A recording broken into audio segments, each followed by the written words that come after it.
வணக்கம்.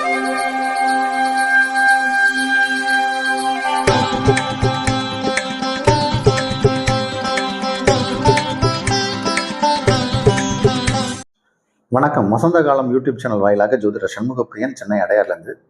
தமிழ் ஆண்டு பலன், விஸ்வாசு ஆண்டு எப்படி இருக்கும் கும்பராசிக்காரர்களுக்கு அப்படிங்கிறது தான் இப்போ நம்ம பார்க்க போகிறோம்.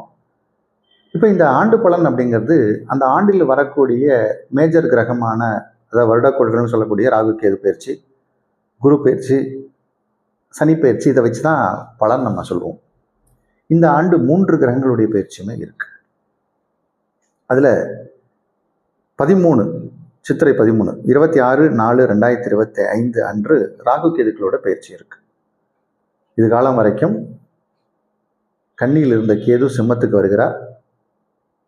உங்கள் ராசிக்கு 2ஆம் இடத்துல இருந்த ராகு பகவான் மீனத்திலிருந்து கும்பத்துக்கு வரார். இது ஒரு மாற்றம். சித்திரை 28/11/5/2025 அன்று குரு பகவான் பயிற்சி, குரு பயிற்சி, குரு ரிஷபத்திலிருந்து மிதனத்துக்கு போறார். இது ஒரு பயிற்சி. இந்த குரு பகவான் அதிசாரத்தில் மிதுனத்திலேருந்து கடகத்துக்கு வரார். இதோட காலம் அப்படின்னு பார்த்தோம்னா ஒரு 2 மாதம் இருக்குது. 8/10/2025 இருந்து 22/12/2025 அதிசார கதியில் குரு உச்சம் பெற போகிறார் கடகத்தில். அதுக்கப்புறம் 6/3/2026 அன்று சனி பகவானுடைய பயிற்சி. உங்கள் ராசியில் இருக்கக்கூடிய சனி பகவான், கும்ப ராசியில் இருக்கக்கூடிய சனி பகவான் மீனத்துக்கு போறார். இப்போ நம்ம சொல்றது வாக்கிய முறைப்படி, வாக்கியப்படி சனி பகவானோட பெயர்ச்சி அடுத்த ஆண்டு, அதாவது 2026 ஆண்டு மார்ச் மாதம் 6ஆம் தேதி தான். இது நான் சொல்லலை, வாக்கிய பஞ்சாங்கத்தில் எல்லாத்துலேயும் போட்டிருக்கு. திருநள்ளாறில் அப்படி தான் டிக்ளேர் பண்ணியிருக்காங்க. நான் வாக்கிய முறைப்படி கணித்து இந்த பலன் கூறுகிறேன். சரி, இப்போ இந்த ராகு கேதுக்கள் மாற்றம் இது எப்படி இருக்கும் அப்படின்னு பார்த்தோம்னா, இதுகாலம் வரைக்கும் 8ஆம் இடத்துல இருந்த கேது பகவான் உங்கள் ராசிக்கு 7ஆம் இடத்துக்கு வரார். இதுகாலம் வரைக்கும் 2ஆம் இடத்தில் இருந்த ராகு பகவான் உங்கள் ராசிக்குள்ளே வரார். இந்த ராசி மற்றும் 7ஆம் இடத்தில் ராகு கேதுகள் வருவது அப்படிங்கிறது பொதுவாகவே இந்த சர்ப்ப கிரகங்கள் 1 7 7 1 அப்படிங்கிற அமைப்பில் வரும்போது பெருசாக நல்லது பண்ணாது. ஏன்னா அந்த ராசி அப்படிங்கிறது நீங்கள் தான். அதே மாதிரி 7ஆம் இடம்ங்கிறது நம்மளுடைய லைஃப் பார்ட்னர் அல்லது பிஸ்னஸ் பார்ட்னரை சொல்லக்கூடிய இடம். அப்போ இந்த உறவுகளில் ஏதாவது சங்கடங்கள், விரிசல்கள் ஏற்படுவதற்கு வாய்ப்பு உண்டு. ஜென்மத்தில் ஏற்கனவே, அதாவது உங்கள் ராசிக்குள்ளே ஏற்கனவே சனி பகவான் இருக்கார். அந்த சனியோட ராகு இணையிறதுங்கிறது அவ்வளோ நல்ல பலன் அல்ல. அப்போ அதற்கு காலபைரவரை நீங்கள் வணங்குறது தான் இதற்கான ஒரே பரிகாரம். எப்பயுமே காலபைரவரை வணங்கணும். அஷ்டமி தோறும் காலபைரவரை வணங்குவது சிறப்பான பலன். 7ஆம் இடத்துல கேது இருக்கார். இப்போது நம்ம ஏற்கனவே இந்த பிள்ளையார்பட்டி விநாயகரை பற்றி ஒரு வீடியோ போட்டிருக்கோம். அதில் இந்த கேது பகவான் இந்த சிம்மம் அப்படிங்கிற இடத்துக்கு வருவதால் பிள்ளையார்பட்டி சென்று வணங்குறது சிறப்புன்னு ஒரு வீடியோ போட்டிருக்கோம். அது முடிந்தவங்க போய் பாருங்கள். ஏன்னா இந்த கேது சிம்மத்துக்கு வர்ற நேரத்தில் பிள்ளையார்பட்டி விநாயகரை வணங்குறது ரொம்ப சிறப்பான பலன். கொஞ்சம் நமக்கு இதில் இருக்கக்கூடிய சுணக்கங்கள், பிரச்சனைகள்லாம் தீரும். குரு பகவானை பொறுத்த வரைக்கும் ரிஷபத்தில் இருந்து அவர் மிதுனத்துக்கு போகிறார். இந்த மகரம் கும்பங்காரங்களுக்கு பெருசாக குருவால் நன்மை ஏற்படாது. ஏன்னா இந்த சனி வீட்டில் பிறந்தவங்களுக்கும் சுக்கிரன் வீட்டில் பிறந்தவங்களுக்கும் குரு பெருசாக நன்மை செய்யாது. குரு பகவானை பொறுத்த வரைக்கும் இங்கே உங்கள் ராசிக்கு 5ஆம் இடத்துக்கு வரார். 5 அப்படிங்கிறது புத்திரஸ்தானம். புத்திரஸ்தானத்துக்கு புத்திரக்காரகனே வரார்.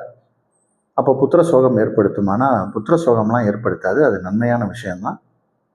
இது உங்களுக்கு நிறைய பாசிட்டிவான சிம்டமாக காட்டும். குரு இருக்கும் இடத்தை விட பார்க்குற இடம் சிறப்பு அப்படின்னு உண்டு. குரு உங்கள் ராசிக்கு 11ஆம் இடத்தை பார்க்குறார், உங்கள் ராசியை பார்க்குறார். அப்போ நீங்கள் தைரியசாலியாக இருப்பீங்க. தொழிலில் லாபங்கள் அதிகம் கிடைக்கும். வருமான உயர்வு, ஊதிய உயர்வு இதெல்லாம் ஏற்படுத்தும் அப்படிங்கிறதுல மாற்று கருத்து இல்லை. இந்த அதிசாரத்தில் குரு பகவான் 6ஆம் இடம் அங்கே உச்சமாவார். இந்த 6ஆம் இடத்துக்கு குரு உச்சமாகிற இந்த காலகட்டம் எப்படி இருக்கும் அப்படின்னா, கொஞ்சம் அந்த நேரத்தில் வந்து ஏதாவது கோர்ட்டு கேஸு வழக்குகள் இருந்தால் வாய்தா வாங்கிக்கோங்க. உங்களுடைய வழக்கறிஞர்கள்ட்ட சொல்லி இந்த ஐப்பசி கார்த்திகை அப்படின்னு சொல்லக்கூடிய இந்த காலகட்டம், ஏற்கனவே அந்த டேட்ஸை நான் சொன்னேன். 8/10/2025 இருந்து 22/12/2025 இந்த காலகட்டம் உங்களுக்கு அந்த அளவுக்கு விசேஷமான காலகட்டம் அல்ல. அப்போ பொதுவாகவே இந்த குளிர்காலம், ஐப்பசி கார்த்திகை, அடமழை அப்படிம்பாங்க. நோய் நொடிகள் உங்களுக்கு வரலாம். கோர்ட்டு கேஸுகள் ஏதாவது இருந்தால் அதில் உங்களுக்கு அகெயின்ஸ்டாக தீர்ப்பு வரலாம். அதனால் இந்த தீர்ப்பு வருவதை தள்ளி போடுவதற்கு வாய்தா வாங்கிக்கோங்க. உங்களுடைய வழக்கறிஞர்கிட்ட பேசுங்க. அந்த நேரத்தில் யார் மேலேயாவது கேஸ் போட்டாதீங்க. நீங்கள் கேஸ் போட்டிங்கன்னா தோற்றுருவீங்க. அதனால் அது ஒரு அந்த அளவுக்கு விசேஷமான பலன்லாம். ஆனால் இது எல்லாமே 2 மாதம் தான். அதுக்கப்புறம் திருப்பி இந்த குரு பகவான் வக்கரகதியில் போய் அவர் மிதுனத்துக்கே போயிடுவார். அதனால் அந்த ஒரு 2 மாதம் மட்டும் கொஞ்சம் நீங்கள் ஜாக்கிரதையாக இருக்கணும். இதுக்கப்புறம் சனி பயிற்சி. சனி பகவான் 2026 மார்ச்சில் உங்கள் ராசியிலிருந்து 2ஆம் இடம் செல்வார்.